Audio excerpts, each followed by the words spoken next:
उतर देत छोड़ो बिनु मारे, केवल कौशिक शील तुम्हारे।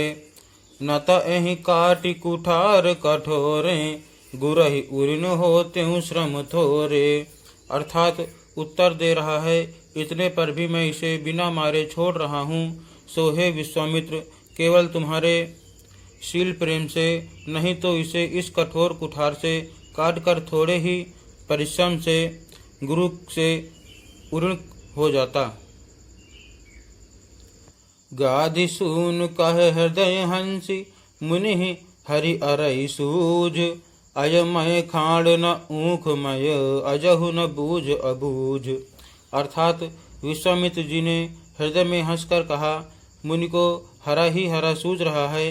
अर्थात सर्वत्र विजयी होने के कारण यह श्री राम लक्ष्मण को भी साधारण क्षत्रिय ही समझ रहे हैं, किंतु यह लोहमयी केवल फौलाद की बनी हुई खाड़ा खड़क है, ऊख की रस की खाड़ नहीं है जो मुँह में लेते ही गल जाए। खेद है, मुनि अब भी बेसमझ बने हुए हैं, इनके प्रभाव को नहीं समझ रहे हैं। कहेउ लखन मुनि शील तुम्हारा, को नहीं जान विदित संसारा। माता पिता ही उरिन भयनी के, गुरु ऋनु रहा सोच बड़ जी के। अर्थात लक्ष्मण जी ने कहा, हे मुनि, आपके शील को कौन नहीं जानता, वह संसार भर में प्रसिद्ध है। आप माता पिता से तो अच्छी तरह उऋण हो ही गए, अब गुरु का ऋण रहा जिसका जी में बड़ा सोच लगा है।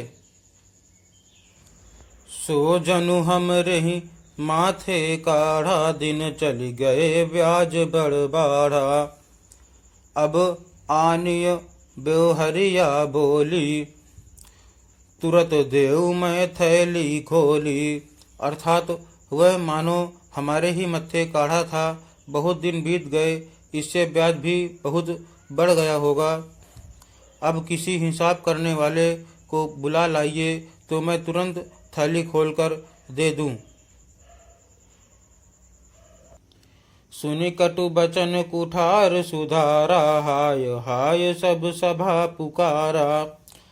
भृगुबर परसु दिखावहु मोहि, विप्र विचारी बचऊँ नृपद्रोही। अर्थात लक्ष्मण जी के कड़वे वचन सुनकर परशुराम जी ने कुठार संभाला, सारी सभा हाय हाय करके पुकार उठी। लक्ष्मण जी ने कहा, हे भृगुश्रेष्ठ, आप मुझे फरसा दिखा रहे हैं, पर हे राजाओं के शत्रु, मैं ब्राह्मण समझकर बचा रहा हूँ, तरह दे रहा हूँ।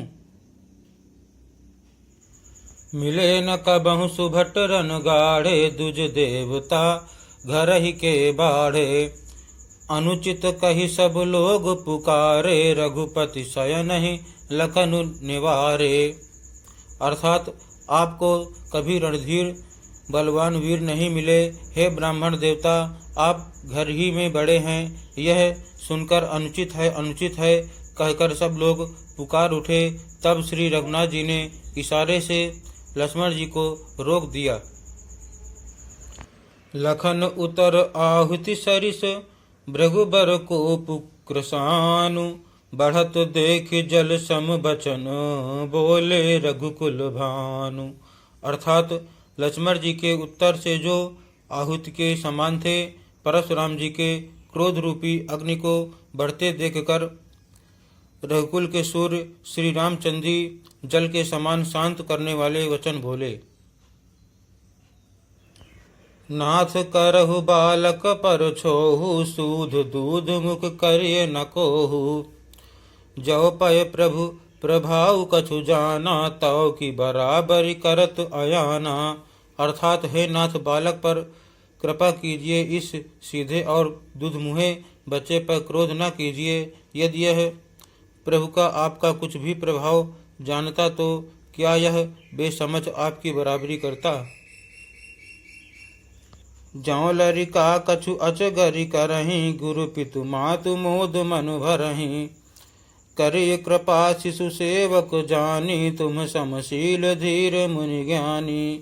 अर्थात बालक यदि कुछ चपलता भी करते हैं तो गुरु, पिता और माता मन में आनंद से भर जाते हैं। अतः इसे छोटा बच्चा और सेवक जानकर कृपा कीजिए।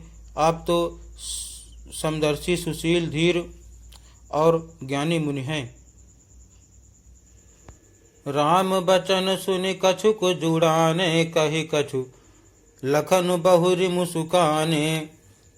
हसत देखि नख शिखरिस व्यापी, राम तोर भ्राता बड़ पापी।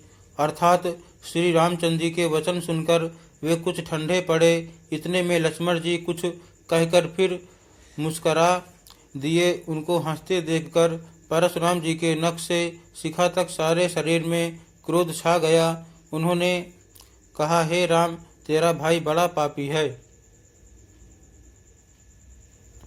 गौर शरीर श्याम मन माही, कालकूट मुख पय मुख नाही। सहज टेढ़ अनुहरई न, तो ही नीचु मीचु सम देख न मोही। अर्थात यह शरीर से गोरा पर हृदय का बड़ा काला है। यह विषमुख है, दुधमुहा नहीं, स्वभाव से ही टेढ़ा है। तेरा अनुसरण नहीं करता, तेरे जैसा शीलवान नहीं है। यह नीच मुझे काल के समान नहीं देखता।